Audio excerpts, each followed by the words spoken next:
Ora, boa tarde a todos. Damos hoje início a mais uma das 100 lições. Este ciclo houve uma preocupação de parte da Universidade para comemorar o seu centenário de convidar antigos alunos que regressassem à Universidade para serem eles desta vez a dar uma lição. Antigos alunos que se tivessem destacado em várias áreas de atividade. Devido ao título, houve frequentemente a ideia de que os palestrantes seriam pessoas com uma idade proveta, de fato e gravata, com um certo pós-standard, e o convidado de hoje, que nos honra com a sua presença, agrada-nos particularmente por ser exatamente transmitir o contrário desse estereótipo que se criou na cabeça de muitas pessoas quando ouvem falar das 100 lições. Portanto, Fernando Ribeiro não necessita de grande apresentação. Eu creio que, principalmente para grande parte das pessoas aqui presentes, é bastante conhecido. É um músico, vocalista e letrista da banda portuguesa de heavy metal Moonspell. Nasceu em Lisboa em 1974 e é antigo aluno de Filosofia da Faculdade de Letras desta Universidade. E o tema de que ele vai falar é Filosofia e Rock, como viver no mundo da poesia elétrica. Muito obrigado.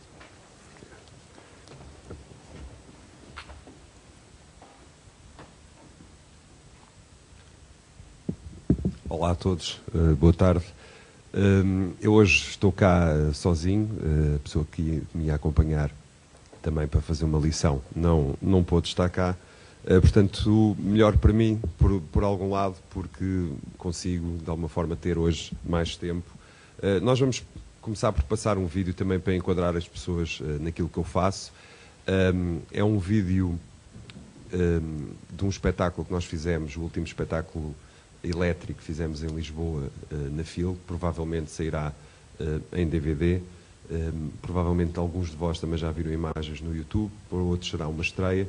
E depois desse vídeo, também pegando na introdução que muito agradeço, vou fazer também uma lição, também fora dessa formalidade, digamos assim, e que vai falar exatamente desta impossibilidade que de vez em quando se estabelece na cabeça das pessoas entre alguém que estuda, no meu caso, filosofia e que faz carreira como um vocalista de heavy metal. É uma história pelo menos curiosa, digamos assim, para mim também o é, e em vez de fazer uma lição mais curricular, digamos assim, porque eu já dei uma espécie de aula ali na Faculdade de Letras há mais de 10 anos atrás, mas depois falarei dela. Vamos só ver o vídeo, são 5 minutos para verem o que eu faço, o meu trabalho, a minha paixão também, de alguma maneira, e depois vou falar. Desde já quero agradecer por terem vindo e espero que se divirtam também nesta lição. Não é preciso meter muito alto.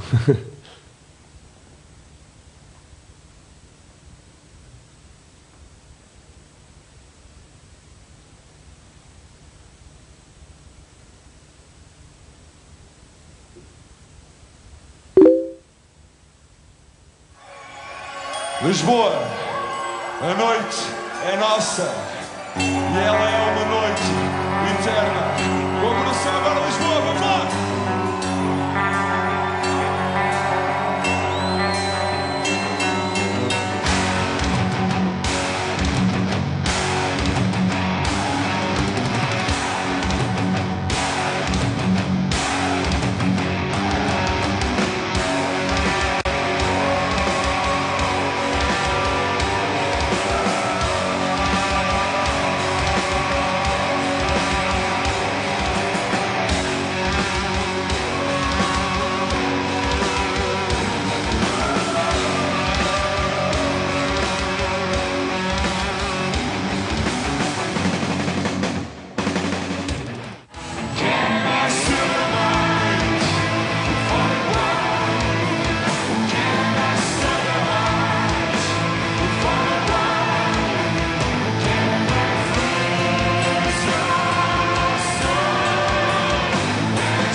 Pelo menos como professor de filosofia, fisicamente ter-me cansado menos do que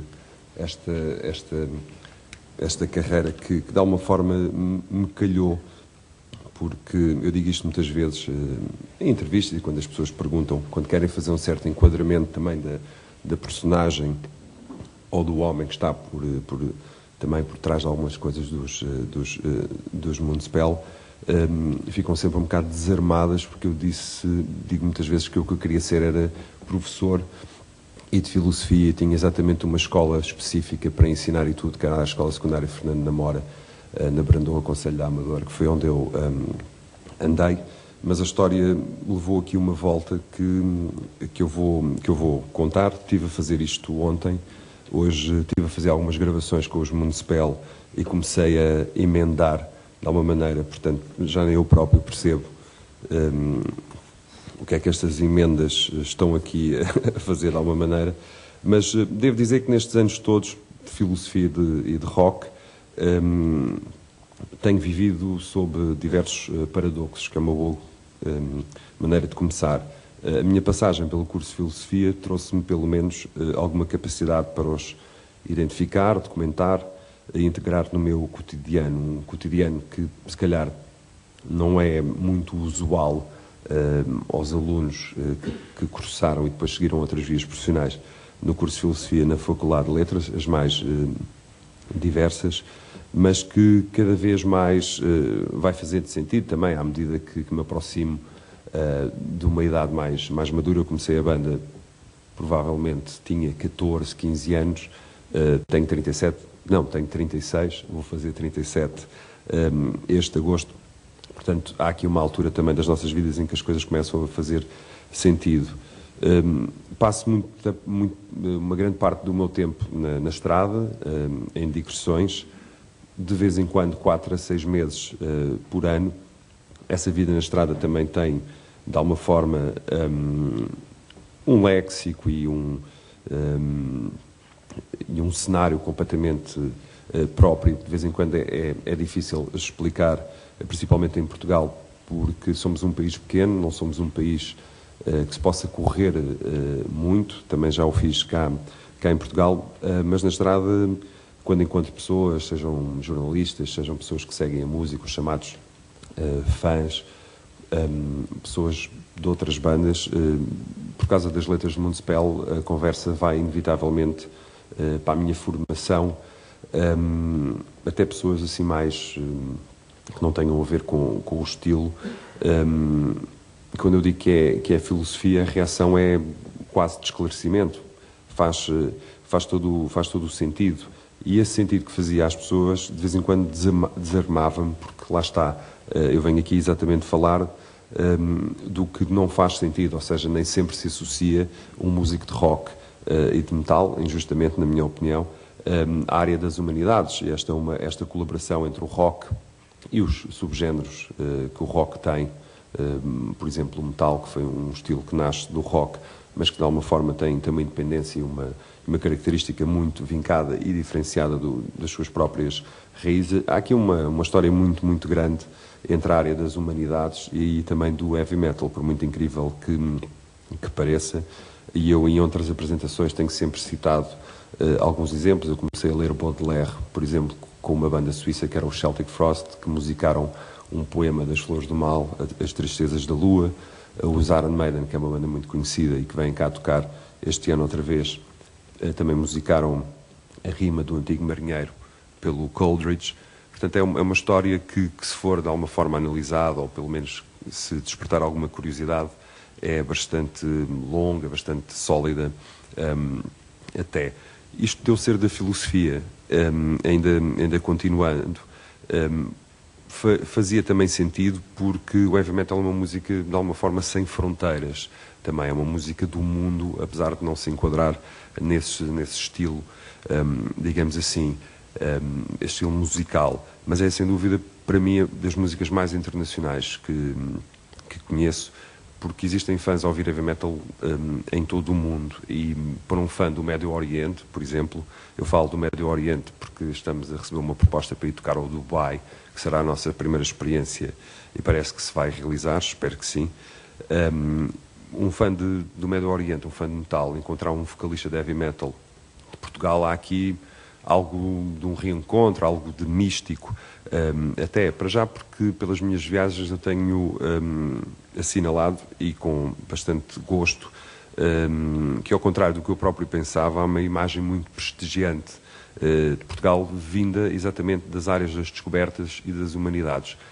A outra imagem eu não sei, vinda de outras áreas, mas pelo menos no sentido das artes, dos poetas, dos filósofos, dos navegadores por aí fora, pessoas de todo o mundo que se aproximam de mim para falar comigo por causa da banda, encontram qualquer coisa de bastante positivo para dizer de Portugal. Também muitas vezes, principalmente as pessoas da Europa Central, os jornalistas da especialidade, etc., me faziam uma pergunta que era: como é que a nossa música dos Municipal é uma música algo sombria quando vocês vêm de um país cheio de sol? Perguntavam-me, claro, os alemães, que têm um verão, eu já lá passei bastante, que não tem nada a ver com o nosso, não é? Os ingleses, por aí fora.